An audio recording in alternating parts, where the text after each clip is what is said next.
టీటీడీలో ఉన్నటువంటి 3 అతి ముఖ్య హాస్పిటల్స్ కు సంబంధించి బర్డ్స్, స్విమ్స్, పద్మావతి చిన్నపిల్లల హాస్పిటల్ కు సంబంధించిన వైద్య సరఫరాదారుల కోసం టర్నోవర్ నిబంధనల సడలింపుకు సంబంధించి నారా లోకేష్ గారి ఇన్ఫ్లుయెన్స్ తో ఆయన ఆదేశాలతో పటిష్టమైన సరఫరాదారుల నిబంధనల్ని తుంగలోకి తొక్కి వాళ్లకు అనుకూలమైనటువంటి పనికిమాలిన సరఫరాదారులకు రహదారులు వేయటానికి టీటీడీ తన నిబంధనల్ని పూర్తిగా సడలించింది.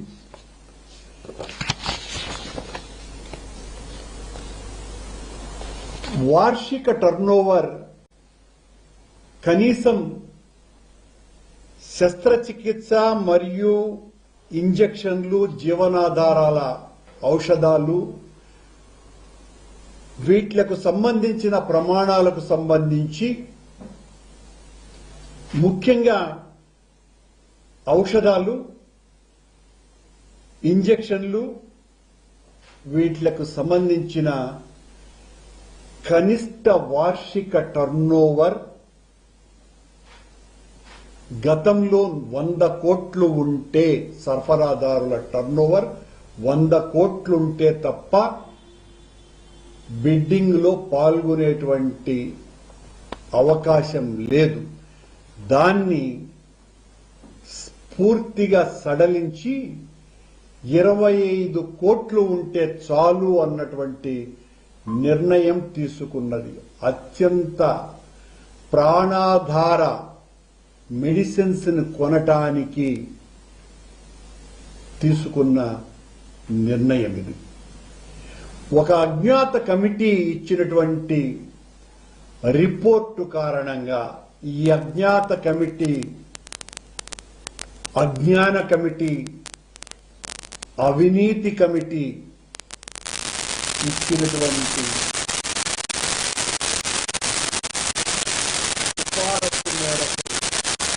సిఫారసుమైనటువంటివి రోగుల ప్రాణాలు పోసేటువంటివి,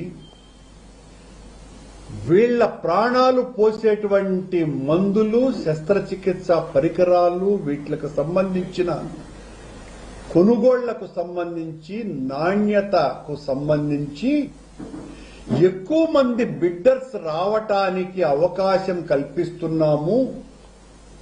అందుకోసమని ఈ నిబంధనల్ని సడలిస్తున్నాము అని పాలక మండలి చేత ఒప్పించి నారా లోకేష్ ఆ అజ్ఞాన అవినీతి కమిటీ ద్వారా సిఫారసు చేయించినారు.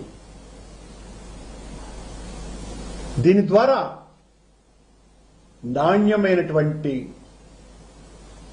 మందులు కొనటానికి అవకాశాలు పూర్తిగా తగ్గించి వేసినారు. ప్రజా ఆరోగ్యం వంటి సున్నితమైన విషయాలలో మందులు, ఇంజెక్షన్లు, బ్లడ్ బ్యాంక్ సామగ్రి, శస్త్రచికిత్స వినియోగ వస్తువుల సరఫరా కోసమని 100 కోట్ల టర్నోవర్ ని 25 కోట్లకు తగ్గించటానికి టీటీడీ పాలక మండలి బరితెగింపు వెనుక చాలా పెద్ద అవినీతి కుట్ర ఉన్నది. మీకందరికీ కూడా తెలుసును, ఈ ప్రభుత్వం, చంద్రబాబు గారి ప్రభుత్వం వచ్చిన తరువాత గత ప్రభుత్వం జగన్మోహన్ రెడ్డి గారు తీసుకున్నటువంటి నిర్ణయమని నెయ్యి సరఫరాదారులకు సంబంధించిన టెండర్లకు జరిగిన సడలింపు వలనే మొత్తం నెయ్యంతా కూడా కల్తీ నెయ్యి వచ్చేసింది అని రకరకాలైనటువంటి నీచపు మాటలు మాట్లాడినారు చంద్రబాబు నాయుడు గారు, నారా లోకేష్ గారు, పవన్ కళ్యాణ్ గారు. ఊరు వాడ ఎక్కడ పట్టినా ఇదే విమర్శ చేసినారు. మేం చాలా స్పష్టంగా ఆ రోజున దాన్ని ఆధారాలతో నిరూపించినాం.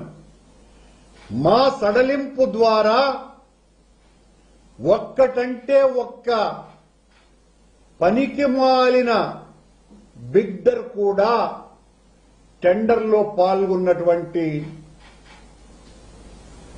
పని చెయ్యలేదు అని. చంద్రబాబు గారి టైంలో ఎవరైతే పాల్గొన్నారో వాళ్లే మా హయాంలో మేము సడలించినప్పుడు కూడా పాల్గొన్నారు. ఆ కారణంగా వాళ్ళు ఏదైతే కారణం చెప్పినారో ఆ కారణంగా ఏ రకమైనటువంటి పొరపాటు అక్కడ జరగల.